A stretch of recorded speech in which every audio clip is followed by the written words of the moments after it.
Mind मत कीजिएगा, क्योंकि बड़े लोग तो फिर बड़े हैं, बड़े लोगों के लिए बहुत सारे बड़े लोगों ने बहुत कुछ बोला है। आप लोगों की पढ़ाई, शिक्षा का व्यवस्था, आपको क्या पता है कि आज एक बहुत अच्छे से हम प्रोफेसर हो गए, तो जिंदगी हमेशा ऐसी तो ना थी और ना शायद भविष्य में होने वाली है। हम जब छोटे से थे, स्कूल जब पढ़ने के लिए गए, तो आपको पता है मेरे पापा ने मुझे एक इंग्लिश मीडियम स्कूल में एडमिशन दिलाया, फीस भरी थी, तो टीचर भी बड़ा खुशी खुशी उंगली पकड़ के लेकर के गए, आइए बेटा एडमिशन का, हमको बैठाया गया। लेकिन जब बाबा साहब के समय में, जब बाबा साहब 6 वर्ष के हुए और उनके पिताजी ने उनको जब विद्यालय में एडमिशन कराने के लिए सोचा, तो क्या आपको पता है कि उनके साथ में क्या हुआ? बाबा साहब को कक्षा में प्रवेश करने की अनुमति नहीं थी। एडमिशन तो हो गया बहुत मुश्किलों के बाद, क्योंकि बाबा साहब के पिताजी अंग्रेजी सेना में सूबेदार थे, तो वहां पे उनको उसकी वजह से, उस हैसियत की वजह से एडमिशन तो मिल गया, लेकिन कक्षा में उनको घुसने की मनाही थी, उनको कक्षा में प्रवेश नहीं दिया गया। आप एक बार सोचो बेटा कि मुझ में ऐसी कौन सी योग्यता है कि मुझे कक्षा में सबसे आगे बैठने का अवसर मिला, और बाबा साहब में ऐसी कौन सी योग्यता नहीं थी कि उनको कक्षा में प्रवेश तक नहीं दिया गया। जब मैं आगे बढ़ी, कक्षा 10 में पहुंची, मैंने पापा से कहा मैं साइंस पढ़ना चाहती हूँ। पापा ने टीचर से बात किया, बेटी मेरी साइंस पढ़ना चाहती है। टीचर ने खुशी खुशी कहा, बेटा तुम जो चाहोगे सब्जेक्ट पढ़ सकते हो। हमको खुशी खुशी, हम साइंस पढ़ना चाहे, आर्ट्स पढ़ना चाहे, संस्कृत पढ़ना चाहे, हम जो विषय चाहे वो पढ़ सकते थे। लेकिन बेटा जब आप सब लोग ये इस बात को आप जानो कि जब बाबा साहब 10वीं पास किए, बाबा साहब संस्कृत पढ़ना चाहते थे, लेकिन टीचर ने कहा एक अछूत का बच्चा संस्कृत पढ़ेगा। टीचर ने उनको संस्कृत पढ़ाने से मना कर दिया कि एक अछूत का बच्चा संस्कृत नहीं पढ़ सकता। आप एक बार सोच के देखो कि बाबा साहब में ऐसी कौन सी योग्यता नहीं थी कि बाबा साहब को संस्कृत, कोई आज बहुत बड़ा सब्जेक्ट नहीं, आज हम जो चाहे वो पढ़ सकते हैं, लेकिन बाबा साहब को संस्कृत नहीं पढ़ने दिया गया। और आज मुझ में ऐसी कौन सी योग्यता, या आप सब में कौन सी ऐसी योग्यता आ गई कि हम संस्कृत तो क्या कोई भी विषय पढ़ सकते हैं। जब हम नौकरी करने के लिए गए विश्वविद्यालय में, BHU में नौकरी करने के लिए गए, तो मैंने जब चपरासी से पानी मांगा, तो एक साथ 2 चपरासी 4 गिलास पानी लेकर के आया कि मैडम नया नया ज्वाइन किया, लखनऊ से आई है BHU के। जब मैं विश्वविद्यालय पहुंची थी, तो पूरा एकदम जैसे ना साफ सफाई कर दिया जाता है जब भी कोई नया टीचर अपॉइंट होता है। लेकिन जब बाबा साहब बड़ौदा के महाराज के यहाँ नौकरी करने के लिए गए, तो जो बिछे हुए कारपेट थे वो समेट लिए गए कि बाबा साहब अगर उस पर गलती से पैर भी रख दिए तो वो कारपेट मैला हो जाएगा। बाबा साहब ने जब वहां पे पानी मांगा, तो उनको पानी पिलाने से तो मना ही कर दिया गया। इसके साथ ही कहा गया कि उनके लिए बाहर घड़ा रख दिया गया है, और वो ऊपर से कोई पानी उनको देगा, वहां से वो पानी पी सकते हैं। बेटा सोच के देखो एक बार कि बाबा साहब में ऐसी कौन सी योग्यता नहीं थी कि बाबा साहब को एक घड़े से, मटके से पानी तक नहीं पीने के दिया गया। और मुझ में ऐसी कौन सी योग्यता हो गई कि मुझे एक साथ 2 चपरासी 4 गिलास पानी पिलाने के लिए आज तैयार है। परिस्थितियों से अकेले जूझ रहे थे, और आज मेरे सर पे बाबा साहब का बनाया हुआ उसका हाथ है मेरे ऊपर। वो बाबा साहब का संग, बाबा साहब की जय जय जय जय जय जय गीत बोलते हैं, जय जयकारा करते हैं, बहुत सारे हैं।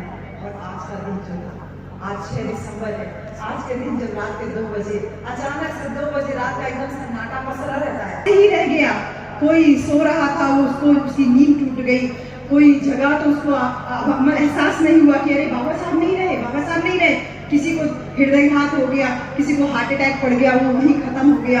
और उसके बाद जो जैसे उठा वो वैसे चल पड़ा, बाबा साहब नहीं रहे, कहाँ ले जा रहे हैं, कहाँ ले जा रहे हैं। और एक साजिश के तहत, या जैसे भी समझ लीजिए, बाबा साहब के पार्थिव शरीर को मुंबई भेज दिया गया। बाबा साहब ने अंतिम सांस ली दिल्ली में, लेकिन बाबा साहब के अंतिम सांस, मतलब अंतिम शरीर को जो है दर्शन के लिए भेज दिया गया, कहाँ? मुंबई। कुछ लोगों ने कहा सारनाथ भेज देते हैं, किसी ने कहा कुशीनगर भेज देते हैं, लेकिन फिर बाद में ये हुआ कि नहीं, मुंबई में, वहाँ पे मुंबई भेज दिया जाता है। बाबा साहब के शरीर को हवाई जहाज से लेकर के मुंबई गए, और यहाँ पर हर एक जगह से चारों तरफ वैसे चल पड़ा कहाँ की मेरे बाबा साहब का मुझे एक बार अंतिम दर्शन हो जाए।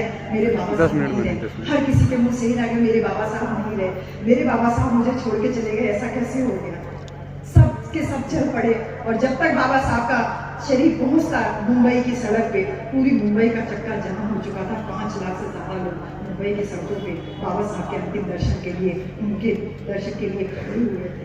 जब बाबा साहब के शरीर को उतारा गया और एक रथ के द्वारा जब वो चैत पृथ्वी पर ले जाया जा रहा था, पीछे से केवल चारों तरफ से खाली एक बुद्धम शरणम गच्छामि का घोष हो रहा था। सभी लोग बस यही कह रहे थे, अरे मेरे बाबा साहब मुझे छोड़ के इतना जल्दी कैसे जा सकते हैं। हर एक व्यक्ति पीड़ित था, हर एक आंखों से आंसू गिर रहा था कि बाबा साहब कैसे जा सकते हैं। वो रात्रि यकीन नहीं आ रहा था किसी को, अपने कानों पे अपनी आंखों पे कि कल तो भी बाबा साहब को हमने ऐसे देखा था और आज बाबा साहब ऐसे दिख रहे हैं। उसी समय की बात है, दादाजी गायकवाड़, उन्होंने ये कहा, अरे बाबा साहब आप तो एक हफ्ते बाद आने वाले थे, आप तो 10 दिन बाद आने वाले थे, आप तो यहाँ पर 16 तारीख को मुंबई में आने के लिए आपने कहा था कि 14 तारीख को मैं आ जाऊंगा और 16 तारीख को आप धम्म दीक्षा का एक कार्यक्रम होना था। बाबा साहब आप तो हमको 16 तारीख को धम्म दीक्षा देने वाले थे और ये क्या हुआ कि बाबा साहब आप एक हफ्ता पहले ही मुंबई आ गए, ऐसा कैसे हो गया? सभी आंखों में केवल आंसू झर रहे थे, आंसुओं के अलावा किसी के मुंह से कोई बोली नहीं निकल रही थी। और उन्होंने कहा कि अब बाबा साहब तुम तो चले गए, लेकिन बाबा साहब तुम्हारे जाने के बाद अब हमको बहुत धम्म की दीक्षा कौन दिलाएगा? जो लोग इस बात को जानते थे वो सब भी रुदन क्रदन कर रहे थे, सब रो रहे थे कि कौन हमको धम्म की दीक्षा दिलाएगा। उसी समय भदंत आनंद कौशल्या हमारे परम पूज्य आदरणीय भिक्षुगण जो वहाँ मौजूद थे, उन्होंने कहा सिर्फ एक बात का उद्घोष किया कि क्या हुआ, आज हमारे बाबा साहब नहीं है हमारे बीच, लेकिन बाबा साहब का पार्थिव शरीर तो आज हमारे बीच में है। उनके पार्थिव शरीर को ही साक्षी मान करके मैं आप सबको बुद्ध की दीक्षा दिलाता हूँ। और उनके साथ में वो 5 लाख की भीड़ 10 लाख लोगों में बदल चुकी थी। जब तक ये सारा कार्यक्रम होता 10 लाख लोगों ने एक साथ बाबा साहब के पार्थिव शरीर को साक्षी मान करके बुद्धम शरणम गच्छामि करके बौद्ध की दीक्षा दी। कितनी बड़ी क्रांति का आगाज करके गए हो, अपने जाते जाते भी कितनी बड़ी क्रांति का आगाज करके गए।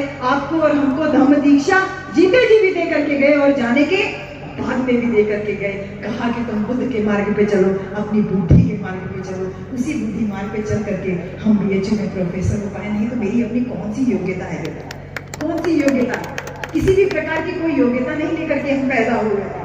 हम तो आज भी अगर संविधान ना हो तो किसी भी योग्य नहीं है। तो मेरे प्यारे बच्चों, बाबा साहब ने आपके लिए स्पेशली या स्टूडेंट्स के लिए स्पेशली जो कहा था उस बात को ध्यान में रखना।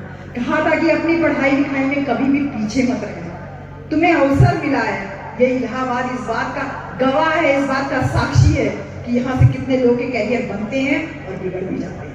10-10, 15-15 साल अपने घर परिवार को छोड़ के आते हो। माँ बाप एक टाइम का भोजन खा करके तुम लोगों को पैसा भेजते हैं, खर्चा भेजते हैं। बहुत सारे माँ बाप को तो मैंने ऐसे भी देखा है, क्योंकि हम तो गाँव में लोगों के बीच में रहते हैं।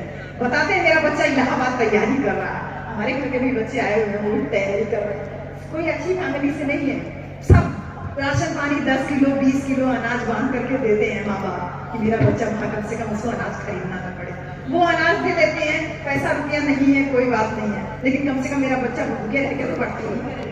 कोचिंग का फीस जैसे तैसे भरती है, अगर कोचिंग का फीस नहीं है तो वहाँ कम से कम कमरे का किराया लेकर के या किसी साथी के साथ में शेयर करके बच्चा हमारा रह रहा है तो भूखा तो नहीं सोए।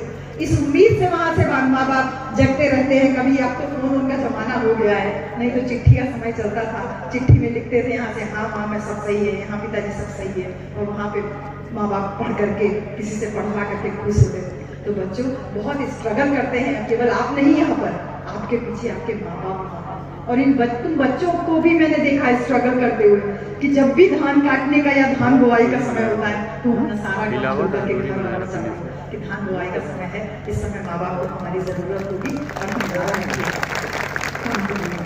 ऐसे हम अपने BHU में भी बच्चों को देखते हैं, जब वो मास्क बंद करते हैं तो हमें समझ में आ जाता है कि अब ये सीजन हो गया है, या तो कटाई का समय होगा या तो ये बुआई का समय होगा। तो बुआई के समय में यूनिवर्सिटी खुलती है तो बहुत नहीं पता चलता, लेकिन कटाई के समय पे बहुत मास्क बंद होता है तो बच्चे जा करके वहाँ 10 दिन 12 दिन कटिया करवा करके वो सब अनाज वगैरह रखा करके खाते हैं। तो इतनी मशक्कत से, इतनी मेहनत से जब आप पढ़ रहे हो तो ये जो समय पढ़ने का है इसको पढ़ने में लगाइए। 1960 से लेकर के 1980 तक का वो दौर था जब नक्सलाइट मूवमेंट, जिसको नक्सलवाद बोलते हैं, एकदम चरम पे था। लेकिन कभी सोचा है कि भारत में चरम पे ये कभी क्यों नहीं पहुंचने पाया? अरे भारत में कह रहे हैं, उत्तर प्रदेश में नक्सल मूवमेंट कभी भी चरम पे नहीं पहुंचने पाया। ज्यादा नहीं वो मूवमेंट, कहीं कुछ एक इलाकों में दूर दराज मिर्जापुर वगैरह में थोड़ा बहुत, चंदौली वाले एरिया में थोड़ा बहुत, लेकिन इस मूवमेंट बहुत पूरे उत्तर प्रदेश में व्यापक रूप में नहीं फैल पाया। उसका कारण जानती क्या था? संविधान तो पूरे भारतवर्ष में लागू था, लेकिन उसका एक कारण थे जिन्होंने बाबा साहब की बातों को, बाबा साहब की विचारधारा को 100% अपने जीवन में भी उतारा और अपने समाज में भी लोगों के बीच में उतारा। वो थे माननीय कांची राम साहब का बहुजन मूवमेंट। साहब कांचीराम का जो साइकिल पे घूम करके, गांव में घूम करके जो बहुजन मूवमेंट प्रसारित किया गया, उसने आपके जैसे युवा बच्चों के अंदर ललक पैदा की। यहाँ से कितने सारे डीएम अफसर कलेक्टर बनकर के निकले। मेरे घर में भी बहुत सारे अधिकारी लोग हैं, वो जब आते हैं इलाहाबाद तो कभी कभी लेके आ जाते हैं कि देखो इस छात्रावास से इस रूम में मैं रहता था। उनको आज तक अपने रूम नंबर तक याद है और उन रूम में ले जाते हैं। उनको ऐसा लगता है हो गए 60 साल 65 साल के, लेकिन अभी भी वो वहाँ पे पहुँचते हैं, उनको लगता है कि मैं अभी वहाँ का स्टूडेंट ही हूँ। उतने ही बिल्कुल वाइब्रेंसी के साथ में, उतने ही जो है एकदम बचपने के रूप में वो दिखाते हैं। देखो ये वाला मेरा कमरा था, आप देखो इसकी ऐसी हालत होगी, पहले मैं यहाँ कुर्सी रखता था, यहाँ मेज रखता था, इस तरीके से वो बताते हैं। तो कितने अधिकारी इस विश्वविद्यालय ने दिए और इस जगह पे भी साहब कांशीराम का मिशन मूवमेंट एकदम फ्लरिश किया। मुझे लगता है कि जो हमारे चीफ गेस्ट हैं साहब, वो भी उस मूवमेंट से लाभान्वित हुए होंगे। साहब कांशीराम को आपने अपनी आंखों से देखा हुआ, हमने तो कभी नहीं देख पाए, लेकिन हम तो देख नहीं पाए साहब को, लेकिन आप लोगों ने देखा है।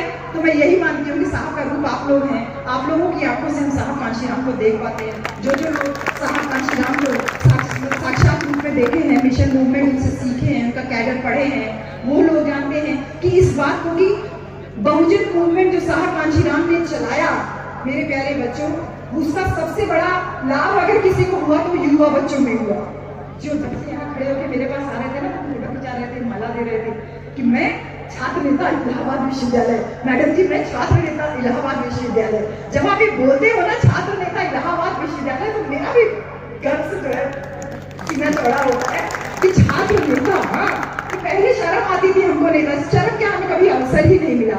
ये देन है साहब कांशीराम की, ये खून जो दौड़ रहा है रगों में, वो बाबा साहब के बाद साहब कांशीराम के मिशन मूवमेंट का दौड़ रहा है, जिसने इस हाफ कोट सदरी को पहन करके और मेरे जैसी महिला को नीला दुपट्टा पहन के और एक पंचशील का दुपट्टा लेकर के हाथ में माइक लेकर के बोल दिया कि मैं भी बहुजन समाज की बेटी हूँ। ये जो मूवमेंट को एकदम बांध करके रखा साहब कांशीराम ने, उसी वजह से उसी का लाभ हुआ कि हमारे बच्चे जो है बहुत ज्यादा इधर उधर नहीं हो पाए। बहुत ज्यादा इधर उधर का मतलब नक्सलिज्म की तरफ नहीं बढ़े, मतलब लोगों को मारने काटने वाला जज्बा नहीं पैदा। उन्होंने कहा मारने काटने की क्या जरूरत है, ऐसे बनो शासन सत्ता वाले बनो, जैसे हमारे आयकर आयुक्त साहब ने देखी शासन सत्ता में भागीदारी है ना, कितने सारे छोटे छोटे बड़े बड़े जाति के लोग इनके आगे चरण छूते होंगे ना कि साहब हैं। हाँ, साहब कांशीराम के मिशन मूवमेंट की देन है ये बाबा साहब के संविधान की देन है कि साहब आयुक्त बने, लेकिन वो आकर के इनका पैर छूता है। ये साहब कांशीराम के मिशन मूवमेंट की देन है बच्चों, कि आपके अंदर जज्बा पैदा किया कि तुम नेता बनो, तुम शासन सत्ता में भागीदारी लो, तुमको किसी की तुम्हारा लोग जो है अपने आप से पैर छुए, तुम्हें जरूरत ही नहीं है मारने काटने की। तो एक बहुत बड़ा ये मिशन मूवमेंट जो साहब कांशीराम का खड़ा किया हुआ था बच्चों, यही बाबा साहब का संदेश आपके लिए था कि किसी भी तरीके से पढ़ाई लिखाई में पीछे मत रहना। मैं हमेशा अपने फर्स्ट ईयर स्टूडेंट्स को, फर्स्ट सेमेस्टर स्टूडेंट्स को बीएचयू में एक चीज बोलती हूँ कि दो चीज से सावधान रहना, एक गंगा से और दूसरा भी गंगा से। तो बच्चे कहते हैं मैडम ये समझ में नहीं आया। मैंने कहा देखो, एक तो गंगा नदी में घूमने में बहुत मजा आता है और दूसरा गंगा का मतलब लड़की।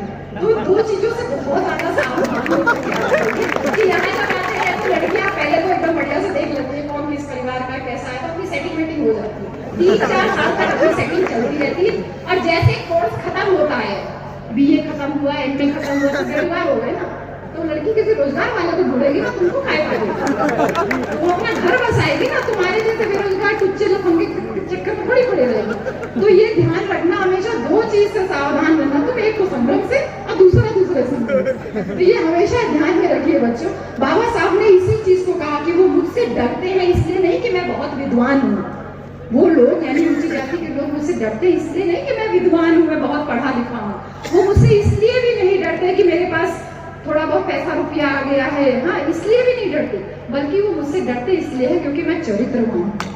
हाँ, मैं चरित्र से बहुत मजबूत हूँ, इसलिए वो मुझसे बहुत ज्यादा डरते हैं, क्योंकि इस अगर जिसका चरित्र ढीला हुआ तो फिर वो जिंदगी में कोई काम कर नहीं पाएगा। तो ये एक संदेश जो बाबा साहब आप लोगों के लिए दे के गए बच्चों। मैं यही छोटी छोटी बातें, मैं इसीलिए बहुत खुश थी, काफी समय के बाद इलाहाबाद आने का अवसर मिला। मैं सुनती थी कहानियों में, किस्सों में कि इलाहाबाद जाते हैं तो कभी अंगीठी जलाया करते थे, आजकल गैस और स्टोव का समय आ गया है तो स्टोव ही जला करके पंप कर रहे हैं और दाल चढ़ा दिया, और लोटा में चावल बनाने की कला तो मैंने इलाहाबाद के बच्चों से सही बता रही हूँ।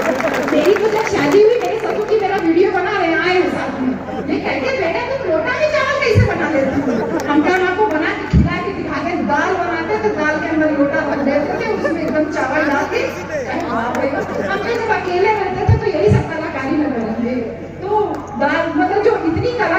कर लेता हो, जो दाल और चावल उसी में आलू वालू डाल दीजिए और सब्जी और रोटी चोखा बनकर एकदम चौकस तैयार हो जाए।